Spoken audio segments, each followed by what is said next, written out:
Hi guys, welcome back to my channel and welcome back to another video. Today I'm going to be showing you everything that I loved in the month of July. I've got a bunch of great skincare, makeup, hair care, a little bit of everything. So if you enjoy this style of video, be sure to subscribe. I upload 3 videos a week, mostly. Let's go ahead and get started.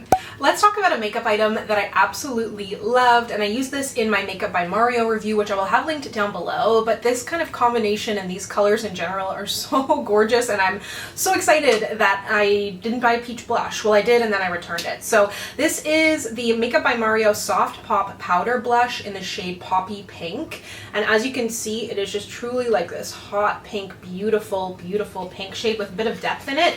And this is the cream blush in the shade Raspberry, and they're beautiful separate, beautiful together. I'll link my reel and review down below if you want to see them in action, but really impressed with these. And if you're like me and you're like, I don't think it's gonna work, give it a try. It really does add this like youthful flush to the skin. Both the products, like I said, you can use either of them separately or together, but I challenge you to step outside of your blush box and try something different. It's taken me years and I've dabbled in other shades before, but this I was really impressed with, and the formula is great, the shade is great, and yeah, I really, really like these.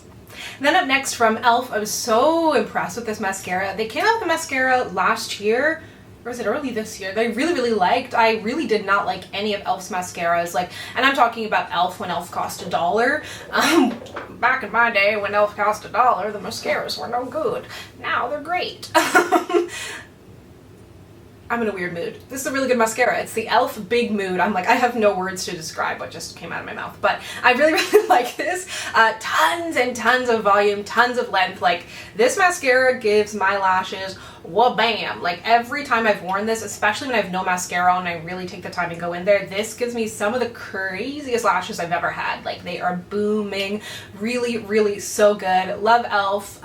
They're available at Shoppers now in Canada. It's gonna vary what's available and where. Online, I hope they're gonna have probably the majority of the collection there. And I am going to review their new CC cream. I promise it's coming. But yeah, this e.l.f. mascara is so good.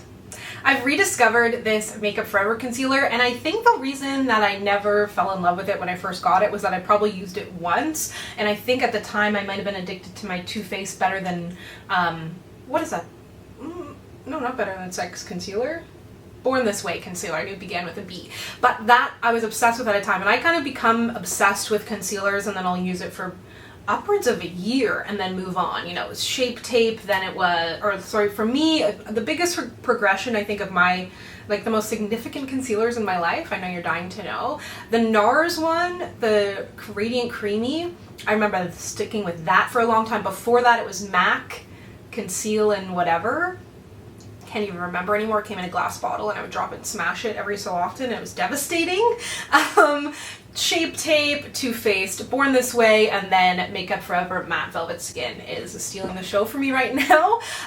This foundation was one of my favorites, still is one of my favorites. I think it's so good for an oilier skin type and just great for normal skin. Super long lasting, natural, gorgeous. I'll leave a link down below. But this concealer is so good too. If you tend to like the same concealers as me that are more full coverage but are still creamy, and you're looking for a good shade as well, I traveled home with this too to Newfoundland. This is in the shade 4.2. I could maybe go a shade up. I might request and try another shade up if you like. Sometimes people feel my concealer is a little bit too light, which I understand, your opinion.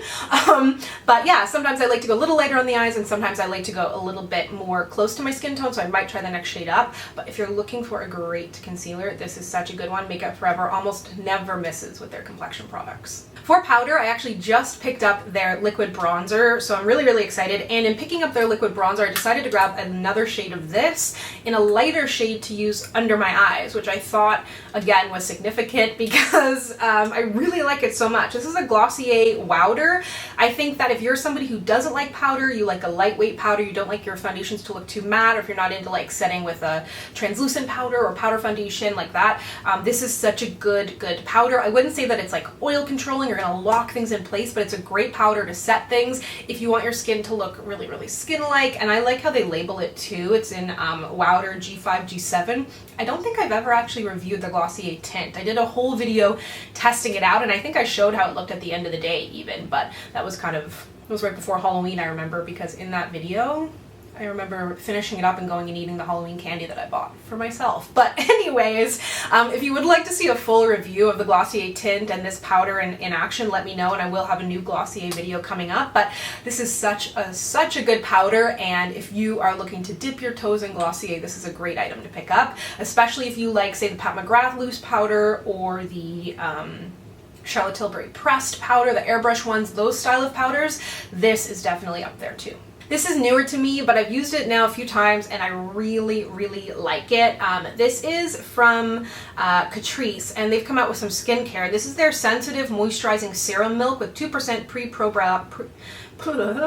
pre-probiotic complex, perfume free, and it says to put 2 to 3 drops on your skin to help with your skin's barrier. It's got vegan rice milk in there. Also in the ingredients, what did I see? Sativa brand oil, which my skin really, really likes. There's also oat in here, which is soothing, and I think it was a day where I was filming multiple videos or my skin was sensitive because I'd been in the sun or whatever it was. But either way, this had such a nice texture on the skin. My skin felt soothed.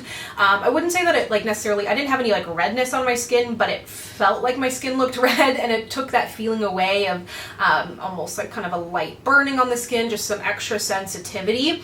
And I have to say I was really, really impressed with this. I'm not sure that I would necessarily, it's vegan, paraben, and no mineral oil as well. Don't know that I would necessarily add this into my skincare routine, but I love the idea of using this as a base on days when I'm either wearing something that's going to be a little heavier on the skin, or a day that I'm doing something light. I can see myself mixing this into a foundation too, because it just has this hydrating lightness to it that acts like a really good prep. Not similar in usage, but not similar in formula to the Laneige Glowy Skin Serum. That's a serum, but I only use it as a primer. This is probably how I would use this too, and it's kind of what they're getting at. They're saying it's a serum milk. Oh no, why did I think it said a serum primer? Moisturizing serum milk. Either way, I've kind of been using it like a primer. I've decided that's how I want to use it, and I really like it like that. When I flew back to Newfoundland, I decided to only travel with one moisturizer / SPF for the daytime, and I'm going to do a whole video on what I took, but I figured I would include this because I did really like it and I wore it every day with or without makeup. And it's from Peter Thomas Roth. The only thing that kind of annoys me, and it's I had it in my travel bag, so I didn't take the best care of it, but the words are starting to rub off. But this is the beautiful name, Water Drench Broad Spectrum SPF 45 Hyaluronic Cloud Moisturizer. And I would say that the cloud portion of this, the lightweight part, comes after you've put it on your skin. It definitely still kind of feels like an SPF. It doesn't have a cream gel texture even, but it's not heavy and it rubs into your skin so nice. And I feel like when I put this on over a serum or something like that, it really does help with the plumpness of my skin. It looks hydrated and dewy but not greasy. Like I said, it works good under makeup. You're getting an SPF of 45 in here, and there's no white cast, so really big win for me on this one. And it's also a moisturizer. It's very hydrating. You're getting 1.7 fluid ounces in here, so really, really impressed with that. I picked this up in the US a while back now. I miss you. I can't wait to come back. But this is the CeraVe Skin Renewing Gel Oil. I believe it's actually only available in the US. I'm not sure if that's an ingredient thing or something that CeraVe decided, but either way, if you live in the US, this is really, really nice. I would use this in the night in place of an oil or even a moisturizer sometimes. I think they just tell you to put it directly on your skin. A lot of the time I would put this on top of a serum. They say use it before or applying to combine with your facial moisturizer. I would not put this before a moisturizer just because of its texture. It's a gel oil, so it's like a gel, but when you rub it into your skin, it becomes more like an oil. So I would either mix this into my foundation, mix this into my moisturizer, or put it on top of everything. I generally just put it on top of a serum at night. I find it to be really hydrating, especially if you put it on damp skin. It's got the ceramides in there, beautiful, beautiful texture. My skin really feels kind of renewed in the morning, like they say, which is nice when it does what it says. The micellar water that I've been using in the morning, generally I'll have one micellar water and stick with it. That's one of the very few things that I don't change a lot in my routine, because it's just what I'm grabbing for in the morning, and I just like having it there and ready, and I know it's going to work. So this is the Clarins Cleansing Micellar Water with Alpine Golden gentian and lemon balm extracts. It's for sensitive skin, and I really, really like this. I absolutely love Clarins skincare. I've loved it for a very long time, and I love using a micellar water in the morning because I have a more acne prone skin type, and my skin is definitely like, I try not to strip my skin of its oils because it seems like it doesn't like it when I do that, and it just kind of ends up making my skin dry and it looks more dull, and I'm always trying to like hydrate and brighten my skin. So instead of using a cleanser in the morning, most mornings I will just start with this, then I'll go in with my vitamin C and the rest of that. But this has been a really great micellar water that I've loved, and it doesn't leave any greasy feeling on my skin, and it has like a really light kind of like watery texture, and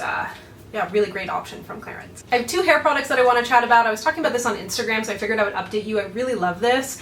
This is from Amica. It's the Cure Multitask Repair Treatment. I don't think they sell this on its own. I think it only comes in a kit, but it says it restores hair's elasticity with the multitasking repair treatment for stronger hair that has balanced body and ability to style and curl.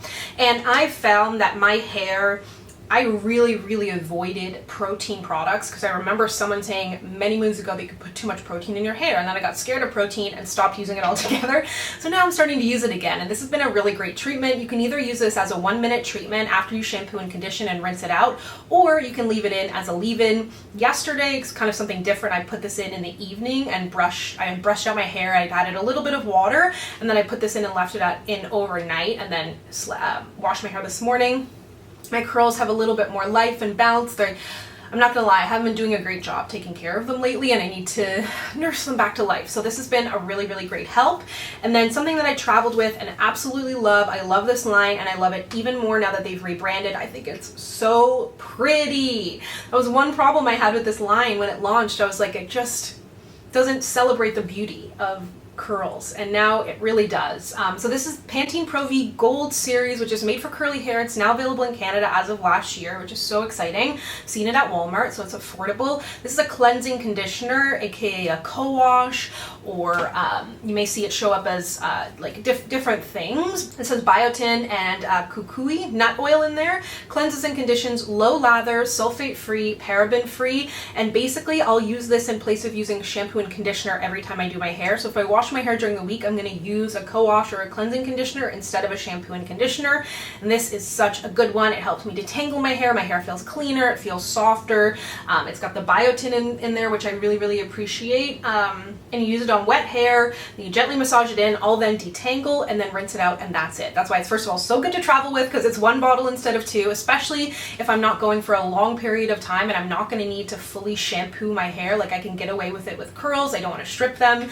Yeah, I absolutely love this, but I mostly love that it's now available readily in Canada, and they have great, beautiful packaging. So absolutely love that line. But thank you so much for watching. If you'd like to connect with me, you can find me on Instagram, Twitter, and Facebook at SamanthaJaneYT, and I'll see you guys next time.